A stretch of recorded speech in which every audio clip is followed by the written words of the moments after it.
Hey there, Space Pirates, it's Misso Plays here, and this week I'm going to talk a little bit about that new game plus dread that you might feel as a builder, whilst at the same time exploring a little bit of real estate that gets often overlooked, the sweet apartment you can obtain here on the Key.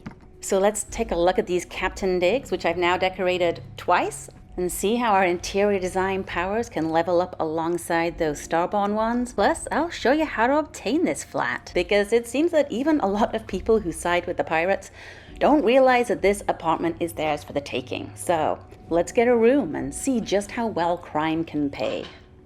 So let's get started with the first iteration of this apartment.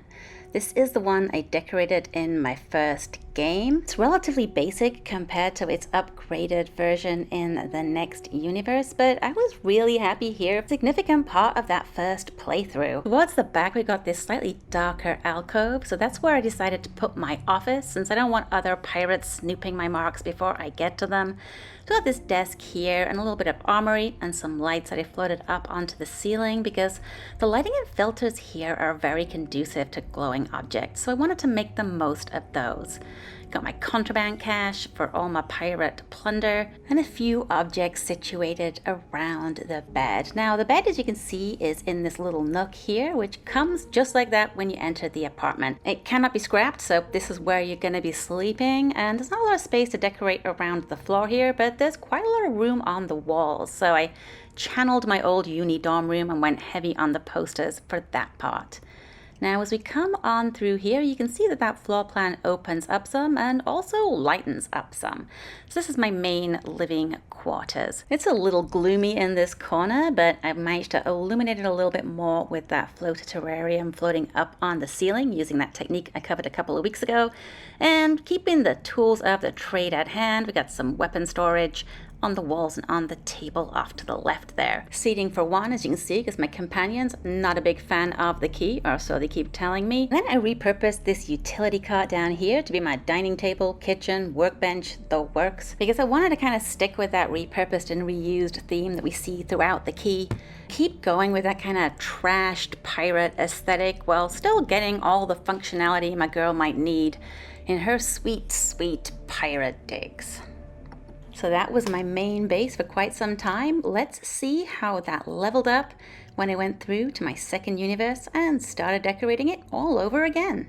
And I was really sad to lose that apartment when I went through to my next game. So when I started again the second time around, you can see I kept the same kind of floor plan and approach to decorating using as many glowing items as I possibly could. We still got that office space here in the back, but this time I replaced that desk with a makeshift desk that I made using the shelf here, and that gave me a little bit more floor space to work with.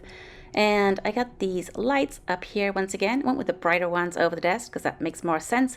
And then on these bookshelves, I've been filling them slowly with various glowing items so you can still see them in the gloom of that corner. Down here, way more junk items than before, as you can see. And we're just flaunting the contraband all over the floor this time, scattered around those glowing storage crates. And here on the dartboard, we got some gene tags hanging from those darts because my girl has not just leveled up her decorating skills, but her pirating skills too. She's way more ruthless this time around, and she's keeping the trophies to prove it.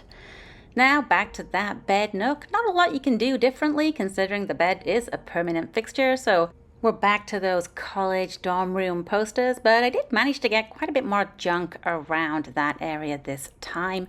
In fact, you probably noticed there's a lot more junk, period, this time around. And that's kind of the beauty of revisiting these spaces in New Game Plus. You already have a good feel for the floor plan and where you want your furniture to go, so it gives you a lot more opportunity to focus on those details and really maximize the space you have and all of these decoration objects. To the side there, you can see a little makeshift table I came up with using one of those storage bins that I put a shelf inside and then layered some of the symbol game mats over on top to form the surface. We still have the armory there, as you can see in the corner, and we still got these utility carts as tables, but this time the space is better managed. So we got the kitchen cart over to the side, and then the bigger one is used as my workstation. I also used objects that I pulled in from around the Key to decorate this time. You can see that one box up on the table there and this wet floor sign. These are all things that I dragged in from the environment, and they've actually stuck around for quite a while. And that pretty much wraps up this By Universe tour. I was really attached to that first apartment, and I didn't think I'd be able to do it better the second time around, but in the end, I feel like I did. Process felt less like starting over and more like taking a rough draft and polishing it into its finished state. Now let's take a look and see how we get the apartment to start with. For this property, you have to side with the pirates during Legacy's end. Then once everything's all wrapped up, go speak to Neva and ask if she still thinks you're a rook. You damn sure ain't no rook, and here's the key to prove it. And it's that bonus conversation that gets you the key to the captain's quarters.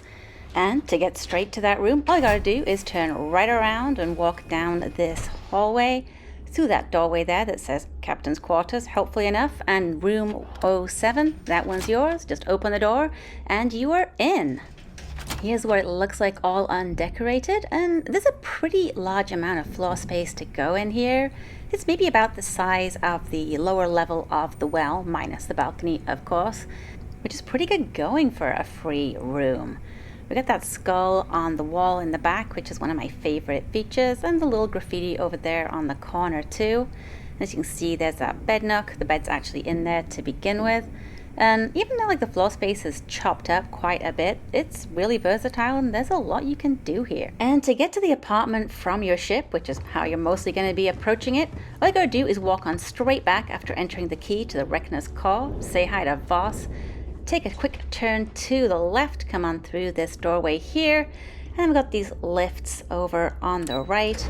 Just click the button, we'll go up, and that will pop us out here just next to the control room, or we just take a right. There's that door to the captain's quarters once again, through here, and then we'll find room 07 on the left just as before. And so there you have it, folks, an apartment so nice it is well worth selling out the settle systems to the pirates at least twice, and maybe some of the best property in Starfield for all you chaotic alignments out there. And for those of you feeling trepidatious about starting over and leaving things behind, I hope this video illustrates that sometimes letting things go helps us move forward and build things back better. Plus, it really is easier the second time around. You've already done the troubleshooting, you've already got the lay of the land, so to speak, so this time you've just got the fun bits to do. So go forth, take some space risks, and do some space crime. But in the meantime, if you found anything in this video in any way useful or entertaining, please drop me a like and subscribe, and I'll be back again next time with more building tips and outpost tours. Till then, bye!